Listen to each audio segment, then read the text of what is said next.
As we begin reading an address by Elizabeth Cady Stanton, it's important for us to understand the historical context of what we're reading. Elizabeth Cady Stanton was a prominent and influential figure in the women's rights movement in the 19th century. Born in upstate New York to a prominent family, Cady Stanton's reading in her father's law library would inspire her to take an interest in women's rights.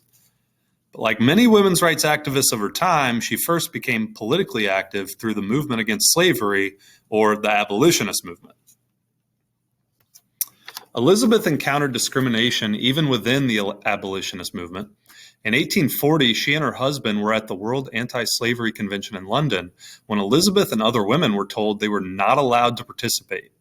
This event inspired Elizabeth to speak out for women's rights once she returned to the U.S. So in 1848, Elizabeth attended the first convention for women's rights in the U.S., the Seneca Falls Convention. She drafted a list of grievances and resolutions for the convention called the Declaration of Sentiments. But she also delivered an address at the convention and then spent the next several years delivering a similar version of that address to other communities and organizations. And that address is what we are reading. It's a version of the speech she would have delivered following the Seneca Falls Convention, but much of the content of the speech is similar to that original address at the Seneca Falls Convention. Elizabeth Cady Stanton was a prominent figure in the women's rights movement during her time. She, along with Susan B. Anthony, pictured here, were seen as the primary leaders of the movement during their time. Stanton and Anthony were allies and both founded the National Woman Suffrage Association, or NWSA. There was also a rival group called the AWSA, formed shortly before the ratification of the 15th Amendment, which granted Black men the right to vote.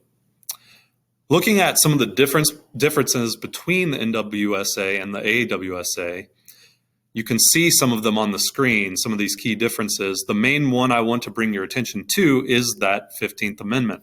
Cady Stanton was disappointed that Black men gained the right to vote before white women, while her rivals in the AWSA viewed the 15th Amendment as a stepping stone towards rights for all women.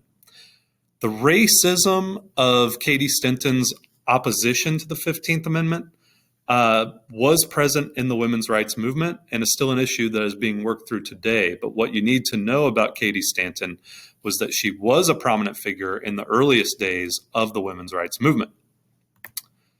Cady Stanton's opposition to the 15th Amendment was not controversial during her time, but one topic that was very controversial was religion.